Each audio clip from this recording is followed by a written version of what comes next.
Good morning. आज फिर हम लोग डी ब्लॉक का तीसरा क्लास पढ़ेंगे। आप लोग पहला क्लास कर चुके हैं, दूसरा क्लास भी कर चुके हैं। जो नहीं किए हैं वो दोनों लेक्चर कर लीजिए, उसके बाद तीसरा लेक्चर आपको समझ में आएगा। तो चलिए हम लोग फुल एनर्जी के साथ पढ़ते हैं। डी ब्लॉक का हम लोग प्रॉपर्टीज पढ़ रहे थे, जनरल प्रॉपर्टीज। तो डी ब्लॉक एलिमेंट के पास गुण कौन कौन सा है, तो हम लोग पहला प्रॉपर्टीज पढ़ चुके थे, इलेक्ट्रॉनिक कॉन्फ़िगरेशन, जिसमें हमने आपको तीनों सीरीज का इलेक्ट्रॉनिक कॉन्फ़िगरेशन पढ़ाए थे। तो हम लोग दूसरा प्रॉपर्टीज पढ़ेंगे, वेरिएबल ऑक्सीडेशन स्टेट। तो हम लोग दूसरा प्रॉपर्टीज वेरिएबल ऑक्सीडेशन स्टेट। देखिए वेरिएबल ऑक्सीडेशन स्टेट क्या है, इसी को समझना है।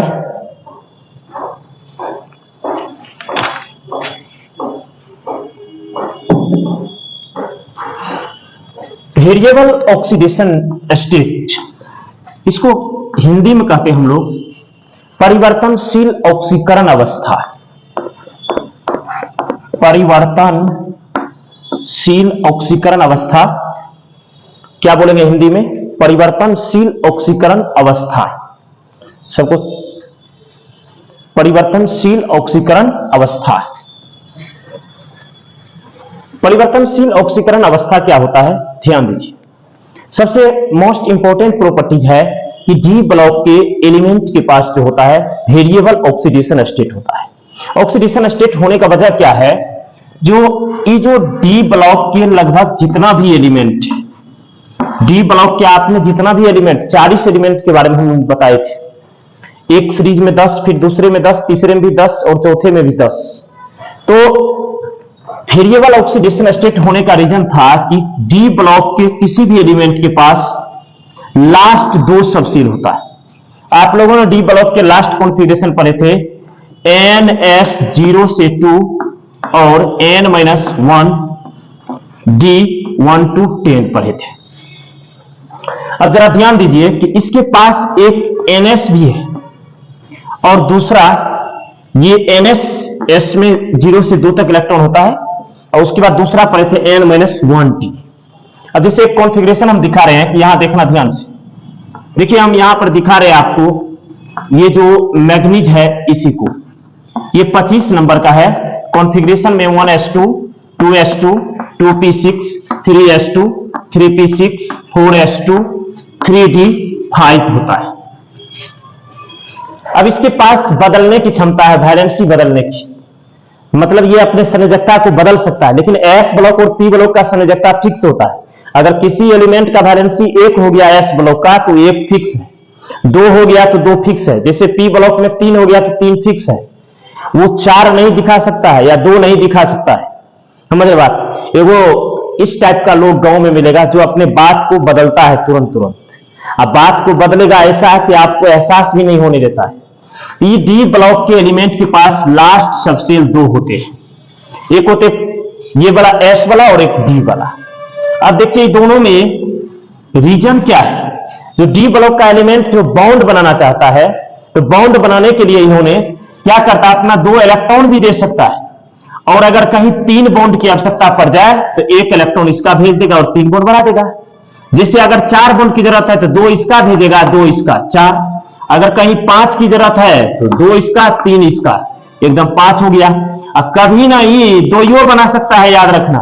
अब कभी क्या करेगा, एकदम 6 बॉन्ड की आवश्यकता आपको पड़ गया ना, कहेगा हाँ एकदम रुक जाइए, 6 भी बनेगा। 6 कैसे, तो 2 तुरंत इसमें से, 4 इसमें का, 4 भी 6 बन गया।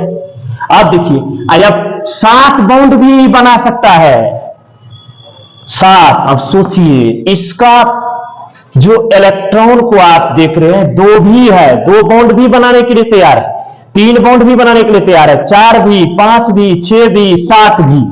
अरे वाह, इतना बॉन्ड बना सकता है। 2 भी बनाएगा, 3 भी, 4 भी, 5 भी, 6 भी, 7 भी। आपको समझ में आया होगा कि वाह इतना बॉन्ड इतना इसलिए बनाता है कि इसका वजह यही है कि इसके पास लास्ट दो सबसेल होता है।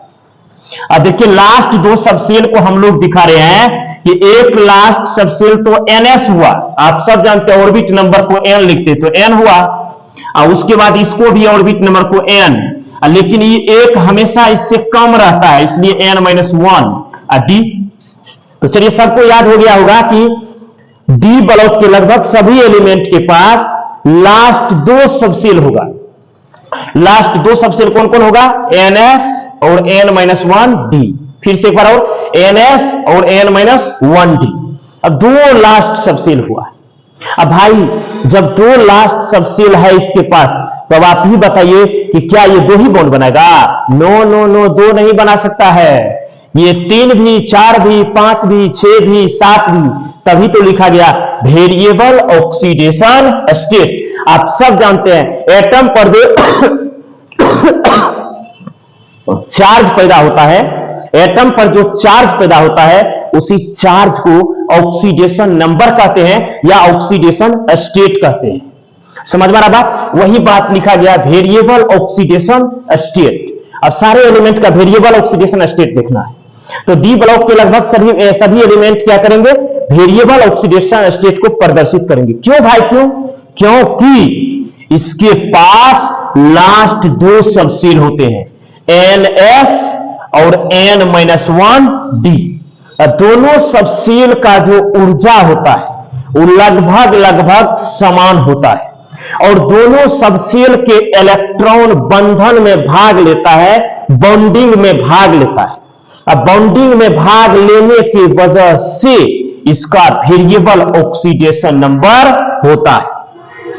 तो सबको समझ में आ गया होगा कि वेरिएबल ऑक्सीडेशन नंबर रिप्रेजेंट करने का वजह क्या हुआ? तो हम लोग बोलेंगे डी ब्लॉक के लगभग सभी एलिमेंट के पास दो सबसेल होते हैं जिसमें दोनों की ऊर्जा लगभग समान होते हैं। एक ns और एक होता है n-1d। जरूरत पड़ा तो इसका इलेक्ट्रॉन जाएगा बॉन्ड बनाने के लिए, आवश्यकता पड़ा तो इसका भी जाएगा, दोनों का इलेक्ट्रॉन जाके बॉन्डिंग में भाग लेगा। क्लियर? तो वेरिएबल ऑक्सीडेशन स्टेट को हम लोग लिख लेते हैं। डी ब्लॉक के सभी तत्व वेरिएबल ऑक्सीडेशन स्टेट प्रदर्शित करते हैं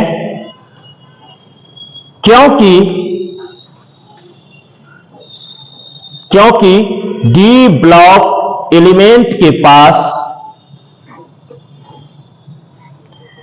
लास्ट दो सबसेल होते हैं। क्योंकि डी ब्लॉक एलिमेंट के पास लास्ट दो सबसेल होते हैं, एक ns, यहां से लिखिएगा बाबू, एक ns तथा दूसरा n-1d तथा दूसरा n-1d। चूंकि दोनों सबसेल की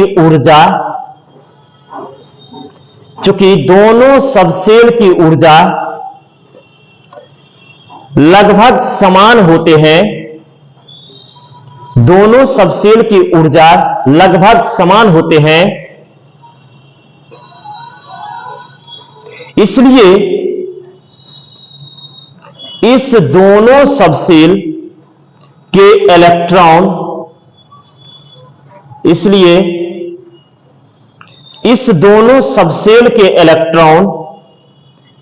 बंधन में भाग लेने लगते हैं। इसलिए इस दोनों सबसेल के इलेक्ट्रॉन बंधन में भाग लेने लगते हैं। इसी कारण से डी ब्लॉक के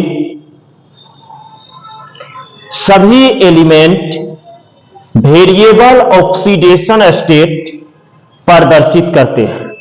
इसलिए डी ब्लॉक के सभी एलिमेंट वेरिएबल ऑक्सीडेशन स्टेट प्रदर्शित करते हैं। अब हम लोग देखते हैं वेरिएबल ऑक्सीडेशन स्टेट कौन कौन सा है। तब देखते हैं वेरिएबल ऑक्सीडेशन स्टेट। तो सबसे पहले एलिमेंट का नाम लिखना है और उसका लास्ट कॉन्फ़िगरेशन लिखना है और ऑक्सीडेशन स्टेट। तो सबसे पहले हम लोग देखेंगे 3D सीरीज का, ये इंपॉर्टेंट सीरीज है बाबू। 3D सीरीज का हम लोग वेरिएबल ऑक्सीडेशन स्टेट देखते हैं। तो सबसे पहले हम लोग लिखेंगे एलिमेंट का नाम, ये एलिमेंट हुआ। उसके बाद general last configuration, general last configuration, general last configuration.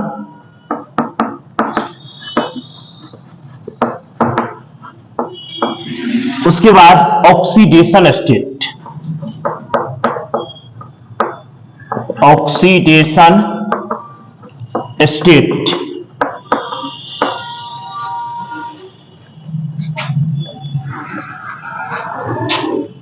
तो 3D सीरीज का लिखेंगे। 3D सीरीज एस्केडियम से स्टार्ट होता है, सबको याद है। तब उसके बाद टाइटेनियम आएगा, तब वेनेडियम, तब क्रोमियम, तब मैग्नीज, तब आयरन, तब कोबाल्ट, तब निकेल, तब कॉपर, तब जिंक। चलिए हम लोग सबसे पहले एस्केडियम का करते हैं। सबको हम लोग पैक कर देते हैं, थोड़ा अच्छा रहेगा लिखने में। कॉलम बना लेंगे।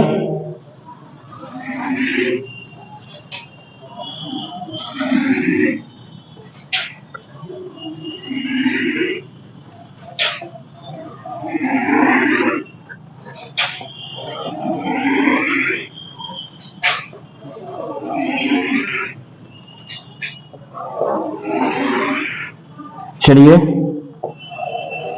अब सारे के सारे एलिमेंट का हम लोग को याद ही है, इसे पहले पढ़ा चुके हैं। जो एससी का लास्ट कॉन्फ़िगरेशन जो होता है वो सब पढ़े हो, 4s2 3d1। इसका होता है 4s2 3d2, इसका 4s2 3d3, इसका 4s1 लिखे थे, 3d5। ये कॉन्फ़िगरेशन स्टेबल करने के लिए हम लोग ऐसा किए थे। इसके बाद 4s2 3d5, फिर इसका 4s2 3d6, 4s2 3d7, फिर 4s2 3d8, फिर इसका लिखे थे 4s1 3d10, इसका भी लिखे थे 4s2 3d10। ये सारे लास्ट कॉन्फ़िगरेशन हो गया। अब ये कितना ऑक्सीडेशन नंबर रिप्रेजेंट करता है, ध्यान देना। ये एस्केडियम जो होता है एक ही ऑक्सीडेशन नंबर प्रदर्शित करता है, +2, ओनली +2 प्रदर्शित करता है। इस बात को ध्यान रखना है। आप सब जान चुके हैं कि +2 मतलब 2 ही बॉन्ड बनाने की ये इच्छुक है। तीसरा बॉन्ड बनाने का इसके पास कोई मतलब जो है ना इच्छा नहीं होता है, याद रखना। ये 2 ही बॉन्ड बनाता है। एस्केडियम 2 बॉन्ड बनाता है, इसलिए इसका ऑक्सीडेशन स्टेट +2 हम लोग रिप्रेजेंट करते हैं। सॉरी +3 होगा, 2 1 3, ये +3 ऑक्सीडेशन स्टेट रिप्रेजेंट करेगा। इसके बाद अब जो टाइटेनियम है तो ये आपको 2 बॉन्ड भी रिप्रेजेंट कर सकता है, 3 भी कर सकता है और 4 भी। कैसे? तो 2 बॉन्ड इसमें से बना सकता है और 2 बॉन्ड इसमें से, तो 4 बनाने की तो क्षमता है। लेकिन अगर 3 की आवश्यकता पड़ जाए, 2 इसका और 1 इसका मिलकर 3 बॉन्ड बना देता है। इसका ऑक्सीडेशन स्टेट +2 भी होता है और +3 भी होता है और +4 भी होता है। लेकिन वेनेडियम के पास जाओगे तो बाबू देखो, 2 बॉन्ड भी बना सकता है, 3 भी बना सकता है, 4 भी बना सकता है और 5 भी बनाने की क्षमता इसके पास है। तो सबसे पहले कितना बना सकता है? 2, तब कितना? 3, तब 4, तब कितना? 5 बॉन्ड बना सकता है। अब देखिए इसको अगर देखा जाए तो ये कितना बना सकता है? तो भाई ई भी तो वही करेगा जो वो किया है, वही ई भी करेगा। तो सबसे पहले 2 बॉन्ड बनाने की क्षमता इसके पास भी है, 2 बॉन्ड ई भी बना सकता है। अब एक कहिए सर, एक है इसमें, ये स्टेबल करने के लिए हम लोगों ने किए, तो ये भी 2 बॉन्ड बना सकता है, +3 भी बना सकता है, +4 भी बना सकता है, +5 भी बना सकता है और +6 भी बना सकता है। ई तो सबसे ज्यादा बॉन्ड बनाने वाला यही है मैग्नीज, जिसको पगला एलिमेंट को देखते हैं ये सबसे ज्यादा बनेगा +2 +3b +4b +5 भी बनेगा और +6 भी बनेगा और +7 बॉन्ड भी बनाता है। 7 बॉन्ड तक ये बना सकता है। तब कहिए सर ये तो 8 बनाना चाहिए। देखिए 8 बॉन्ड तो नहीं बनाता है, लेकिन ये लोहा के पास भी है 6 बॉन्ड तक बनाने की क्षमता। ये भी 2 बना सकता है, 3 बना सकता है, 4 बना सकता है, 5 बना सकता है, 6 बना सकता है। अब बहुत लोग के मन में सवाल होगा सर ऐसा क्यों, ये 6-7 तक बनाया तो ये 8 काहे नहीं बनाया? इसका भी रीजन है बाबू। तो पहले चले इसको हम लोग समझ लेते हैं। पहले यहां 6 तक बनाएगा कौन? मैग्नीज। इसके बाद आप आते हो आयरन बनाएगा 6 तक, मैग्नीज बनाएगा 7 तक। चलिए अब कोबाल्ट को देखते हैं, कोबाल्ट की क्या स्थिति है। कोबाल्ट की स्थिति है कि भाई 2 बॉन्ड बनाता है और 3 भी बनाता है और उसके बाद 4 बना के स्टॉप। मतलब सोच लो इसका 2 और 3 4 बना के पेट फुल। इसके बाद इसको बनाने की कोई टेंशन नहीं रहता है। इसके बाद निकेल को सोचा जाए, निकेल भी वही करेगा जो ये किया है कोबाल्ट, ये भी यही करेगा +2 +3 और +4 बॉन्ड बनाएगा। सो सिंपल बात। अब लगता हुआ कि सर ये दोनों क्या करेगा? कॉपर और जिंक। कॉपर और जिंक, कॉपर के पास जो होता है आप सब पढ़े हैं, क्यूप्रिक ऑक्साइड भी बनाता है, क्यूप्रस ऑक्साइड भी बनाता है। क्यूप्रिक जब बनाता है तो 1, क्यूप्रस जब बनाता है तो 2। भाई इसके पास में 2 वैलेंसी होता है, 1 और +2।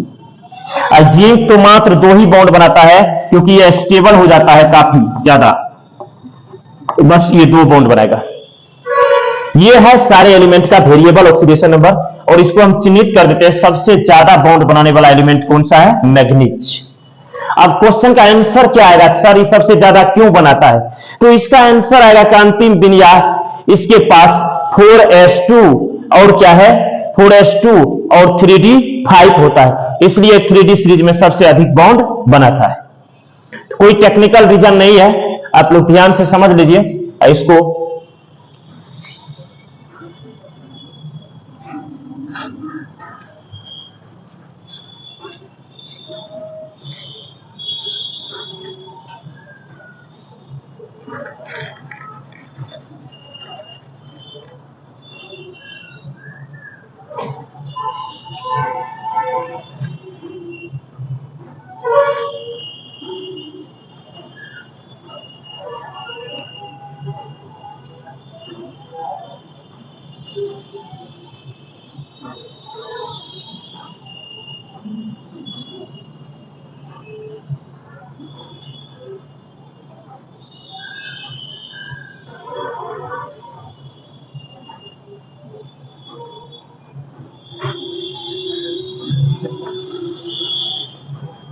चलिए हो गया होगा।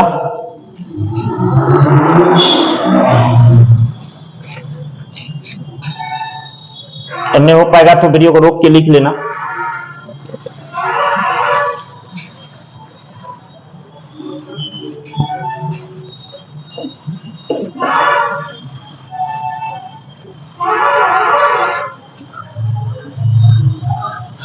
चलिए क्वेश्चन है, हम लोग लिख लेते हैं। क्वेश्चन है 3D सीरीज में किस तत्व के पास सबसे अधिक ऑक्सीकरण अवस्था होते हैं या ऑक्सीकरण संख्या होते हैं तथा क्यों? तो क्वेश्चन लिखते हैं हम लोग 3D सीरीज में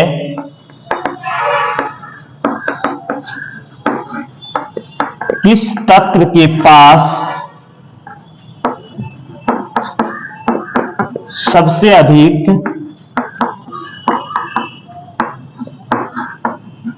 ऑक्सीकरण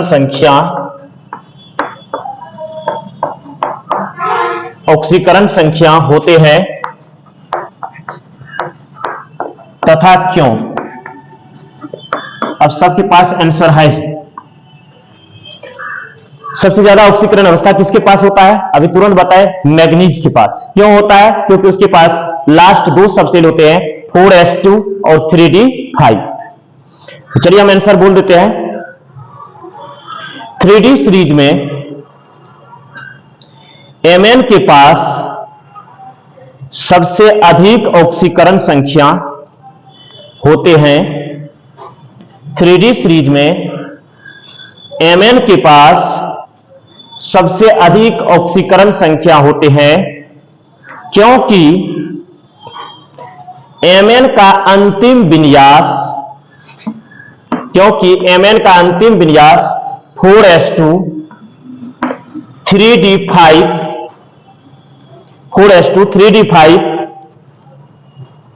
होता है, जिस कारण से Mn का ऑक्सीकरण संख्या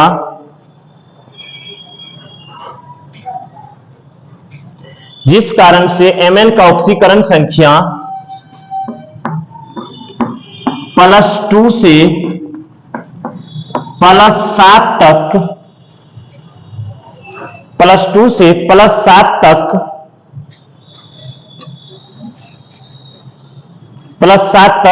अर्थात जो कि सबसे अधिक संख्या में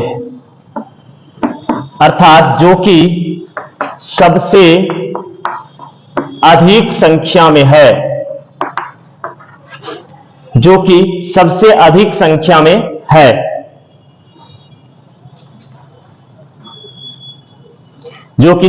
संख्या में है। हो गया कंप्लीट। लगाइए कलर फॉर्मेशन थ्योरी हम लोग पढ़ते हैं। चलिए बाबू, तीसरा प्रॉपर्टीज,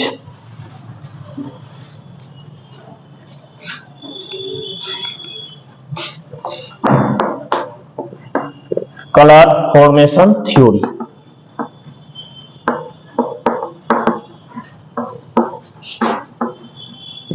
कलर फॉर्मेशन थ्योरी क्या होता है?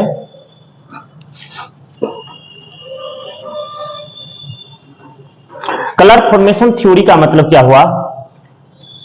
जो रंगीन यौगिक सिद्धांत क्या होता है?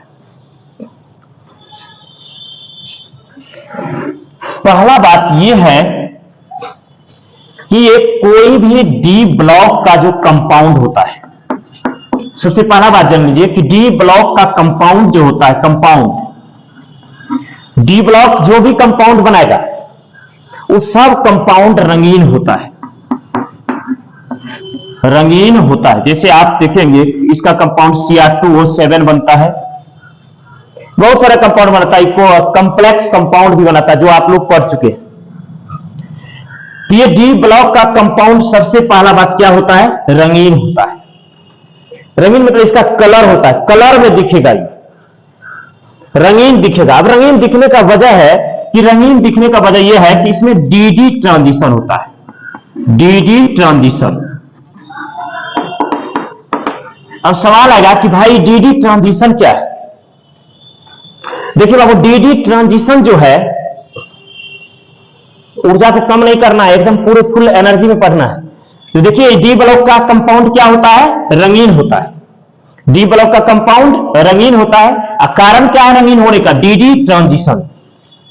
अब डी ट्रांजिशन को आप CFT के द्वारा समझ सकते हैं। CFT तो होता है क्रिस्टल फील्ड थ्योरी। आप पढ़े होंगे कोऑर्डिनेशन केमिस्ट्री में, CFT पढ़ाए थे आप लोगों को। CFT क्या है? क्रिस्टल फील्ड थ्योरी क्या है? तो क्रिस्टल फील्ड थ्योरी क्या कहता है कि डी ब्लॉक एलिमेंट के पास तो लास्ट सबसेल डी होता है, और डी सबसेल में 5 ऑर्बिटल होता है, 1 2 3 4 5। और ये पांचों, ये देखो, ये है DXY, ये है DYZ, ये है DZX, ये DX2Y2, ये है DZ2। पांचों ऑर्बिटल का एनर्जी समान होता है, लगभग सारे का एनर्जी समान, जितना एनर्जी इसका होगा उतना ही। पांचों डी ऑर्बिटल का एनर्जी समान होता है। बाबू, ये पूरे समूह को डी सबसेल कहते हैं, ये सब का स्पेशल नाम ऑर्बिटल। तो कितना ऑर्बिटल हो गया? 5। अब पांचों डी ऑर्बिटल का एनर्जी क्या होता है? लगभग समान होता है। अब सो सिंपल बात, जो पांचों ऑर्बिटल का जो एनर्जी समान होता है, तो ध्यान दीजिएगा, तो इस ऑर्बिटल में जब कोई भी लिगेंड आता है बॉन्डिंग के लिए, लिगेंड आप सब जानते हैं, लिगेंड जो होता है इलेक्ट्रॉन डोनर होते हैं, इलेक्ट्रॉन देने वाला होता है लिगेंड। और जब लिगेंड इलेक्ट्रॉन देता है तो कोई भी मेटल इलेक्ट्रॉन को लेने वाला होता है। अब मेटल पर चार्ज होता है, आप सब जानते हैं, प्लस। लिगेंड जो होता है लोन पेयर और माइनस होता है। अब पॉजिटिव भी लिगेंड होता है, लिगेंड में तीनों होता है, प्लस वाला भी, माइनस वाला भी, उदासीन भी। लिगेंड या कोई एनायन, एनायन मतलब कौन हुआ, माइनस वाला। आई लिगेंड भी है माइनस या लोन पेयर वाला। अब जैसे ये लिगेंड या एनायन इसके साथ बॉन्डिंग के लिए आता है, तो इसके साथ जो बॉन्ड बनाना चाहता है, तो जैसे ये इलेक्ट्रॉन इस ऑर्बिटल के पास आता है, तो आप सबको पता होगा कि लिगेंड आया है इसके साथ बॉन्ड बनाने के लिए। और जब लिगेंड या एनायन आता है बॉन्ड बनाने के लिए, तो ये ऑर्बिटल सब पूर्ण तैयार रहता है बॉन्डिंग के लिए। और आप सब जानते हैं कोई भी लिगेंड या एनायन जब बॉन्डिंग के लिए आता है तो उसके लिए वैकेंट ऑर्बिटल चाहिए। अब सपोज दैट मान दो कि इसमें इलेक्ट्रॉन पहले से है, अभी दो वैकेंट ऑर्बिटल है, अब आया लिगेंड या एनायन बॉन्डिंग के लिए, तो ई भी आया, इसमें इलेक्ट्रॉन पहले से है माइनस चार्ज। ई लिगेंड या एनायन भी आया, कौन सी लेके, माइनस लेके। अब माइनस और माइनस के बीच क्या होता है बाबू, रिपल्सन। अब बताइए, सबका एनर्जी पहले लगभग पांचों ऑर्बिटल का समान है। जैसे लिगेंड या कोई एनायन आया, अब जैसे इलेक्ट्रॉन आया इसमें, अब रिपल्सन शुरू, झगड़ा शुरू, इसके इलेक्ट्रॉन से इसका झगड़ा। जैसे झगड़ा शुरू, आप सब जानते हो कि जब झगड़ा शुरू तो ऊर्जा वहां बढ़ जाती है। मतलब जैसे इलेक्ट्रॉन में रिपल्सन शुरू हुआ, ऊर्जा बढ़ गया। जैसे ऊर्जा बढ़ता है तो ये डी ऑर्बिटल टूट गया। मतलब ये डी ऑर्बिटल एकदम फटाक से टूट जाएगा। और ये डी ऑर्बिटल जब टूटता है तो दो सेट में टूटेगा, एक टूटता है लोअर एनर्जी सेट में और एक टूटेगा हायर एनर्जी सेट में। जैसे लोअर एनर्जी सेट और हायर एनर्जी सेट में टूट जाता है, इसी ये लोअर एनर्जी सेट से टूट और किसमें टूट गया, हायर एनर्जी सेट। अब लोअर एनर्जी सेट और हायर एनर्जी सेट में टूट गया। अब जैसे ही डी ऑर्बिटल टूटा लोअर एनर्जी सेट और हायर एनर्जी सेट में, तो हम लोग को तो जानना है कि भाई ये रंगीन कैसे होता है। तो हम लोग देखें कि डी सबसेल के सभी ऑर्बिटल का ऊर्जा लगभग समान है, लेकिन किसी लिगेंड या एनायन के आने से इसकी ऊर्जा बढ़ जाती है, जिस कारण से रिपल्सन हो गया। रिपल्सन होने की वजह से डी ऑर्बिटल टूट गया, मींस डी सबसेल टूट गया आपका। इस टूटा किसमें, लोअर एनर्जी सेट और higher energy set. Lower energy set और हायर एनर्जी सेट में जब टूट गया, तब हम लोग उस कंपाउंड पर क्या करते हैं, श्वेत प्रकाश देते हैं, व्हाइट लाइट देते हैं। जब इस डी ब्लॉक के कंपाउंड पे हम लोग व्हाइट लाइट देते हैं, अब जरा ध्यान समझना, ये टूटा हुआ है लोअर एनर्जी सेट और हायर एनर्जी सेट में। अब हम लोग क्या करते हैं, इधर से व्हाइट लाइट दे रहे हैं, मीन्स शुद्ध प्रकाश दे रहे हैं, श्वेत प्रकाश दे रहे हैं।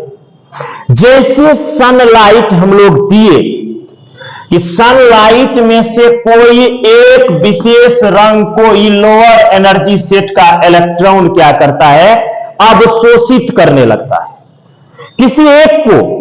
अब आप सब जानते हैं कि सनलाइट में 7 कलर होता है, 7 कलर में से किसी एक कलर को ही एब्जॉर्ब करता है, एक कलर को एब्जॉर्ब कर लेता है और शेष सभी रंगों को परावर्तित कर देता है, जो हमारे आंखों तक पहुंचती है और उसी प्रकाश को हम लोग देखते हैं। अब तब हम लोगों को डी ब्लॉक का एलिमेंट जो है रंगीन दिखता है। अब किसी एक कलर को ये एब्जॉर्ब करेगा और शेष को क्या करता है, परावर्तित कर देता है। समझ रहा। अब आप प्रकाश के सिद्धांत में आप सब जानते होंगे कि कोई भी लाइट जब आती है और टकरा के वापस लौटती है, तो हम लोग को जिस लाइट से टकरा के वापस लौटता है वही कलर दिखता है। तो अब सबको समझ में आ गया होगा कि डी ब्लॉक के एलिमेंट के 5 डी ऑर्बिटल की ऊर्जा समान होती है। लेकिन जब कोई लिगेंड या एनायन बॉन्डिंग के लिए आते हैं तब रिपल्सन के कारण ऊर्जा बढ़ जाती है। और जब रिपल्सन के कारण ऊर्जा बढ़ जाती है तो डी सबसेल की भी ऊर्जा बढ़ जाएगी। और डी सबसेल की ऊर्जा बढ़ जाएगी तो ये दो एनर्जी सेट में टूट जाएगा, लोअर एनर्जी सेट और हायर एनर्जी सेट। तब हम लोग जैसे इस पर श्वेत प्रकाश देते हैं तो श्वेत प्रकाश डी ब्लॉक के लिए यौगिक पर जैसे आपतित हो जाती है तो लोअर एनर्जी सेट के इलेक्ट्रॉन किसी एक विशेष रंग की ऊर्जा को क्या कर लेता है, अवशोषित कर लेता है और अपने लोअर एनर्जी सेट से हायर एनर्जी सेट में चला जाता है। और जब कर जाता है तब शेष बचे रंगीन रंग जो होते हैं उसको क्या करता है, परावर्तित कर देता है। इसलिए डी ब्लॉक के सभी यौगिक कैसा होता है, रंगीन होता है। अब सबको समझ में आ गया होगा। तो हम लोग इसका अब आंसर लिखते हैं। डी ब्लॉक के लगभग सभी एलिमेंट, डी ब्लॉक के लगभग सभी एलिमेंट डीडी ट्रांजिशन के कारण, डीडी ट्रांजिशन के कारण रंगीन यौगिक बनाते हैं। डी ब्लॉक के लगभग सभी एलिमेंट डीडी ट्रांजिशन के कारण रंगीन यौगिक बनाते हैं, जिसे सीएफटी के द्वारा समझा जा सकता है, जिसे सीएफटी के द्वारा समझा जा सकता है। अब पैराग्राफ चेंज करके लिखना है बाबू वहां से। सीएफटी के अनुसार प्रारंभ में डी ब्लॉक के एलिमेंट, सीएफटी के अनुसार प्रारंभ में डी ब्लॉक के एलिमेंट के पांचों डी ऑर्बिटल, पांचों डी ऑर्बिटल की ऊर्जा समान होती है, पांचों डी ऑर्बिटल की ऊर्जा समान होती है। लेकिन जब कोई लिगेंड या एनायन, लेकिन जब कोई लिगेंड या एनायन बंधन के लिए आते हैं, जब कोई लिगेंड या एनायन बंधन के लिए आते हैं तब रिपल्सन के कारण, तब रिपल्सन के कारण, तब रिपल्सन के कारण डी सबसेल की ऊर्जा बढ़ जाती है। रिपल्सन के कारण डी सबसेल की ऊर्जा बढ़ जाती है तथा डी सबसेल दो एनर्जी सेट में टूट जाते हैं। डी सबसेल की ऊर्जा बढ़ जाती है तथा डी सबसेल दो एनर्जी सेट में टूट जाते हैं, एक लोअर एनर्जी सेट तथा दूसरा हायर एनर्जी सेट, एक लोअर एनर्जी सेट तथा दूसरा हायर एनर्जी सेट। अब एक बार और पैराग्राफ बदलिए, लिखिए जब श्वेत प्रकाश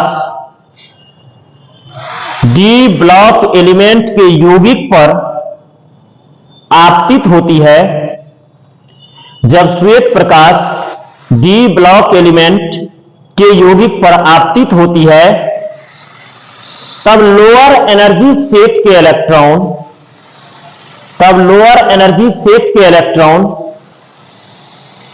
किसी एक विशेष रंग की, किसी एक विशेष रंग की ऊर्जा को अवशोषित कर, किसी एक विशेष रंग की ऊर्जा को अवशोषित कर अपने लोअर एनर्जी सेट से, अपने लोअर एनर्जी सेट से हायर एनर्जी सेट में जंप कर जाते हैं, अपने लोअर एनर्जी सेट से हायर एनर्जी सेट में जंप कर जाते हैं तथा शेष बचे रंगीन रंगों को परावर्तित कर देते हैं, तथा शेष बचे रंगीन रंगों को परावर्तित कर देते हैं, तथा शेष बचे रंगीन रंगों को परावर्तित कर देते हैं, जो हमारे आंखों तक पहुंच जाती है, जो हमारे आंखों तक पहुंच जाती है। इसलिए डी ब्लॉक के लगभग सभी एलिमेंट रंगीन यौगिक बनाते हैं। इसलिए डी ब्लॉक के लगभग सभी यौगिक रंगीन यौगिक बनाते हैं या रंगीन दिखाई देते हैं। रंगीन यौगिक बनाते हैं या रंगीन दिखाई देते हैं। अब क्लियर? अब इसको फिगर से समझते हैं हम लोग डी ट्रांजिशन को।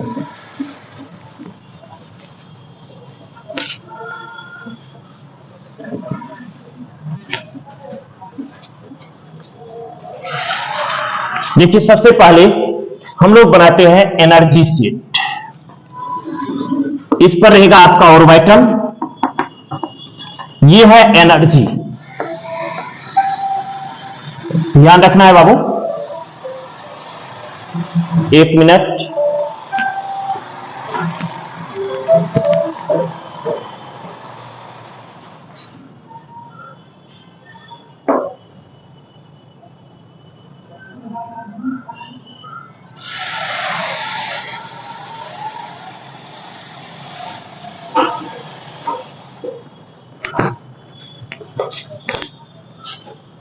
ये एनर्जी, ये ऑर्बिटल बना दिए।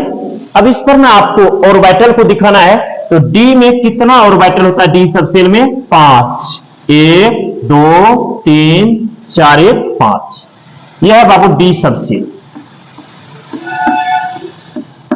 ये डी सब सेल है। अब अभी हमने बताए ये कितने एनर्जी सेट में टूटता है? 2 एनर्जी सेट में। सबसे पहले ऊपर जाएगा higher energy set, higher energy set में टूटेगा 3 ऑर्बिटल जाएगा, और लोअर एनर्जी सेट में 2 ऑर्बिटल जाता है। इसको कहिएगा higher energy set, higher energy set. इसको कहिएगा लोअर एनर्जी सेट। ये लोअर एनर्जी सेट, वो हायर एनर्जी सेट, ये हुआ लोअर एनर्जी सेट। अब सो सिंपल बात है कि जैसे ये लोअर एनर्जी सेट, ये लोअर एनर्जी सेट का जो इलेक्ट्रॉन होता है ये जंप कर चला जाता है कौन में? हायर एनर्जी में, इसमें चला जाता है। लोअर एनर्जी सेट से कहां चला गया? Higher energy set. इसी को कहा जाता है डी ट्रांजिशन। इसी को कहा गया है बाबू डी ट्रांजिशन। चलिए, तो आप इस फिगर को नीचे दिखा दीजिए।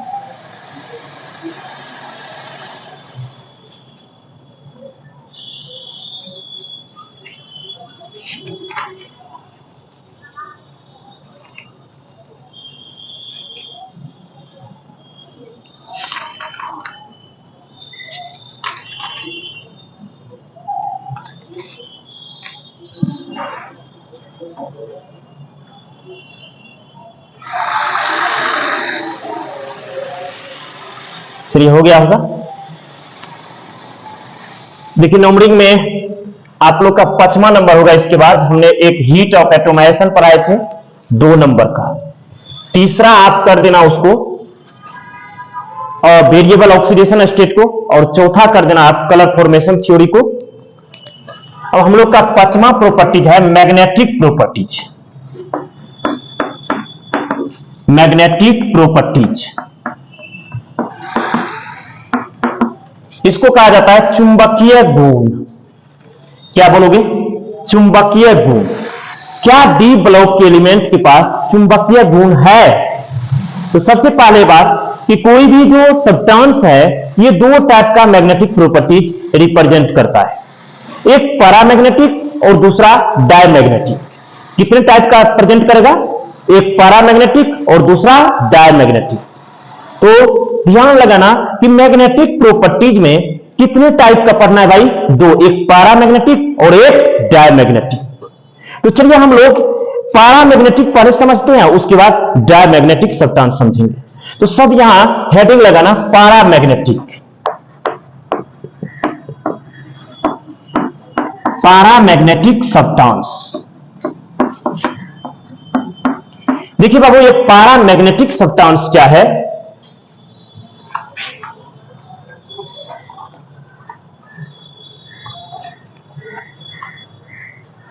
ये पैरामैग्नेटिक सब्सटेंस, सबसे पहला बात आप सब जानते हैं कि कोई भी सब्सटेंस जो है अगर मैग्नेटिक फील्ड में आकर्षित हो रहा है, चुंबकीय क्षेत्र में आकर्षित हो रहा है, इसका मतलब है कि उन सब्सटेंस के पास मैग्नेट वाला प्रॉपर्टीज है। अगर मैग्नेट वाला प्रॉपर्टीज है तभी वो मैग्नेट की ओर आकर्षित हो सकता है।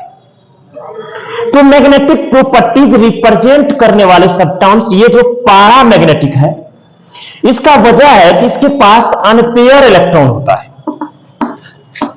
जिन सब्सटेंस के पास अनपेयर इलेक्ट्रॉन होगा वो मैग्नेटिक फील्ड पैदा करेगा, क्योंकि आप सब जानते हैं ये जो इलेक्ट्रॉन होता है ये घूमता है भाई, या तो क्लॉकवाइज या तो एंटी क्लॉकवाइज। ये जो इलेक्ट्रॉन है जैसे घूर्णन करती है। अगर दो इलेक्ट्रॉन पेयर में रहे, ई पेयर में है बाबू, ई है अनपेयर।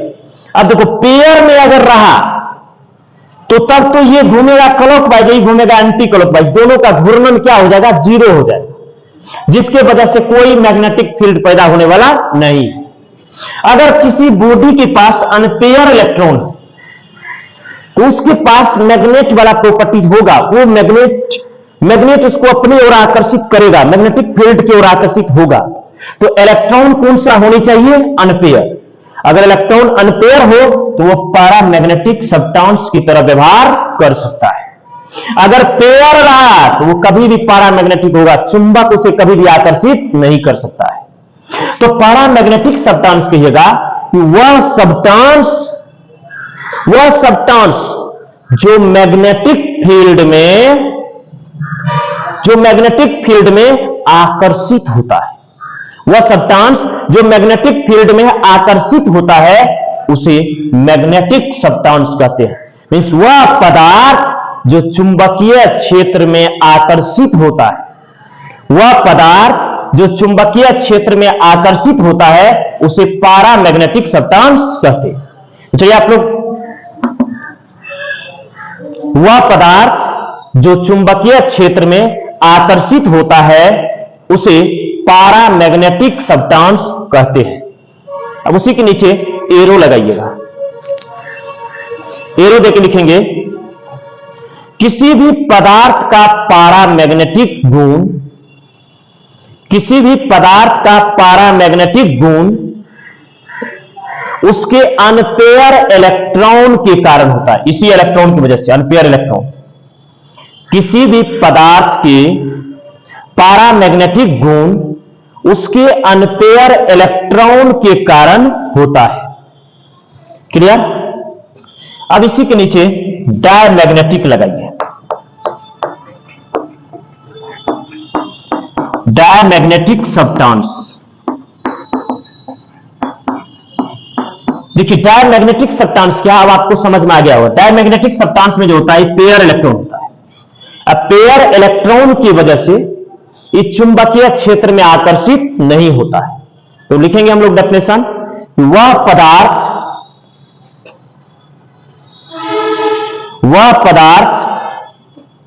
जो चुंबकीय क्षेत्र से विकर्षित हो जाता है, वह पदार्थ जो चुंबकीय क्षेत्र से विकर्षित हो जाता है उसे डायमैग्नेटिक सब्सटेंस कहते हैं। वह पदार्थ जो चुंबकीय क्षेत्र से विकर्षित हो जाता है उसे डायमैग्नेटिक सब्सटेंस कहते हैं। एरो लगाइए। एरो पॉइंट में किसी भी पदार्थ का डायमैग्नेटिक गुण, किसी भी पदार्थ का डायमैग्नेटिक गुण उसके पेयर इलेक्ट्रॉन के कारण होता है। किसी भी पदार्थ के डायमैग्नेटिक गुण उसके पेयर इलेक्ट्रॉन के कारण होता है, उसके पेयर इलेक्ट्रॉन के कारण होता है। चलिए एक एरो और बाबू,